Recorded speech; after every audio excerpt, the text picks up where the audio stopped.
Transformers games have always been hit or miss. Sometimes you get a game that just gives you motion sickness, like the Transformers movie game, or you get a game that's just standard shooter fare and it doesn't capture the essence of what the original series was about.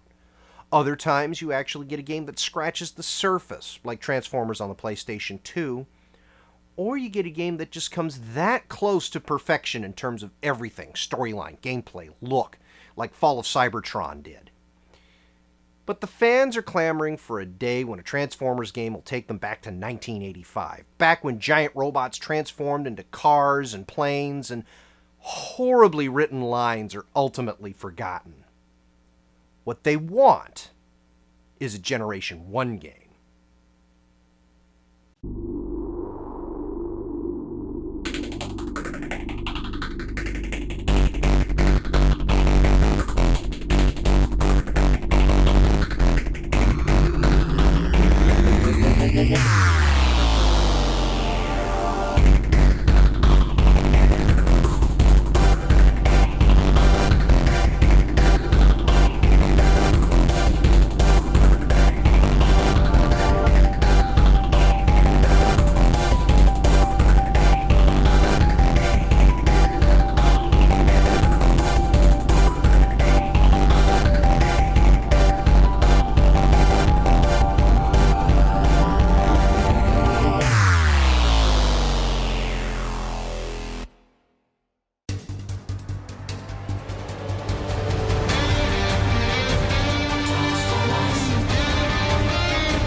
Transformers Devastation is the latest in Transformers' lineup of games.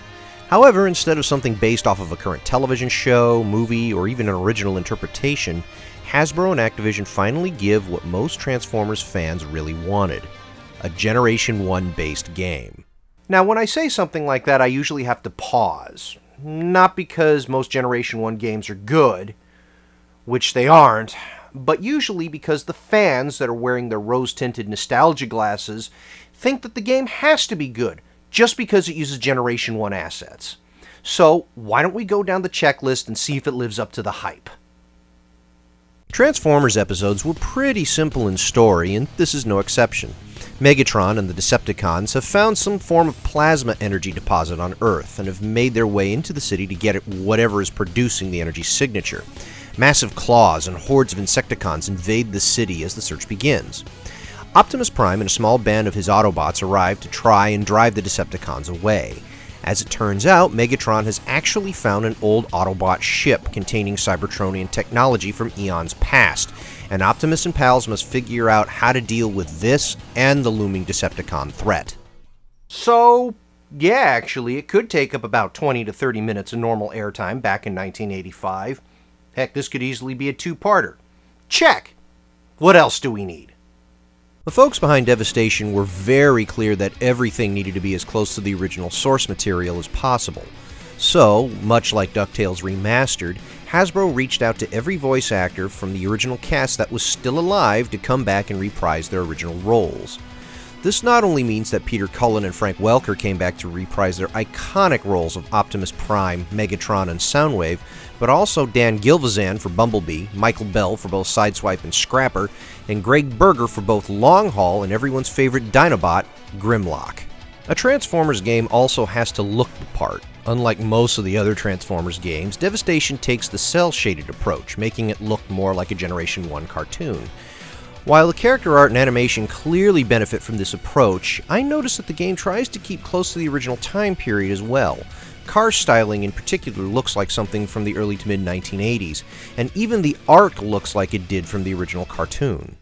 I also have to say that the music is really good here. While Kenny Meredith did a good job on his part, they also managed to get Vince DiCola. You know, the guy that did the music for the original animated movie. And while his stuff is good too, he still seems to get stuck on that one riff he always does. You know which one I'm talking about. But a game can't just look good or sound good, it has to play the part. And they managed to get Platinum Games of all developers to somehow turn a Generation 1 episode of Transformers into a game. Now don't get me wrong, I like Platinum Games. After all, they've recently put out some great stuff like Bayonetta 2 and Metal Gear Rising: Revengeance. But there's something that just always niggles the back of my head. See, whenever I think of Platinum, I think of Clover. And usually there's this game that comes to mind every single time that happens and it likes to mess with my... No! You're not coming into this review. You need to go. You go. Go. No, you're going away. We might come back to that game at some point, but right now, just no. Platinum did a very good job with making the game fun, fast, and frenetic. The first level excites you with 2 Devastator fights! And the action just keeps going. Switching between light and heavy attacks is pretty seamless, and the use of ranged weaponry is actually simple. I like the dodge mechanic, and that makes for some pretty cool counters. Dodging at the right time puts you into a focus mode where you can do some crazy damage and combo that into another set of attacks, putting some enemies into a near infinite juggle if you're good enough. Transforming into a vehicle is also important. Not only does it look cool and have the old transformation sound from the original cartoon, but at high speeds you can transform back into robot mode and deliver a massive hit, delivering big damage and knocking down any shielded enemies or obstacles. Basically anything that looks like this sort of purple. I mentioned the Ark earlier. Well, not only is it a good set piece, it's also your hub for your Autobots. Here you can upgrade weapons you've collected, create new tech for added bonuses, and choose your Autobot for the next mission. It's a neat little place, and you can visit it in a couple of different ways. Most often you'll just beat the chapter you're in and end up there. However, you can also find these Autobot points at different locations. At this point you can warp back to the Ark and figure out your next plan of action, as well as empty your inventory of all the extra duplicates you don't need. So let's look at the checklist and see what we got. Nostalgia? Check. Look? Check. Music direction? Check. Gameplay? Check. Looks like we got the recipe for the perfect Transformers game, right? Well, not so much.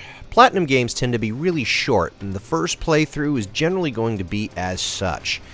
I took about 7 hours or so, which, with 7 chapters, roughly breaks down to about a chapter an hour.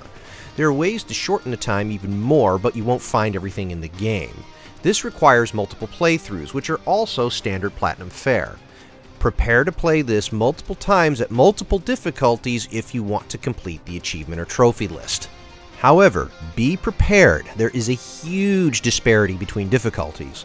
The Warrior difficulty is definitely the middle of the road. However, I got cocky and tried to go straight to the Commander difficulty, where I was promptly stomped into paste repetitively by Devastator's foot. After that humbling experience, I went to the Scout difficulty because I was a little pressed for time, only to find the game a bit too easy. And once you realize that, you run into the biggest issue. The game's a button masher. Now, I do admit it's a bit hard to take a 2D brawling game and put it into 3 dimensions. It's been tried many times, and almost all the time it's nowhere near as exciting as the retro games of old. Now, this game is definitely a step in the right direction, and in my opinion, infinitely better than that other game that tried to invade my camera space earlier, but it gets boring. The extra combo types don't really offer any more benefit than the 5 light hit combo, and as long as you can do that and learn the dodge, it becomes repetitive.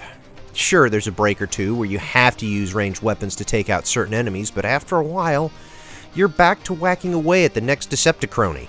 And speaking of which, there really isn't too much of a difference between Autobots, maybe, say, for Grimlock. Yes, I think some of the bots are faster in car mode than others, and Grimlock really shows his individuality when he's in Dino mode, complete with flamethrower breath, I might add. But eventually, even he falls into the same trap.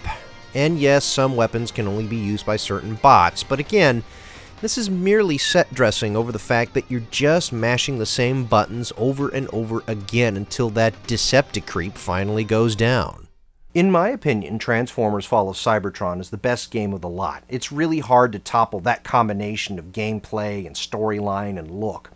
Don't get me wrong, Devastation is good, but I just wish it were longer and the combat were more varied. But while I could talk about giant transforming robot games all day, I'm here to talk about the impact this giant transforming robot game has on your wallet. So let's not dawdle on the question any longer. Is Transformers Devastation worth your cash? Transformers Devastation was released on the PlayStation 3, PlayStation 4, Xbox 360, Xbox One, and PC for $50.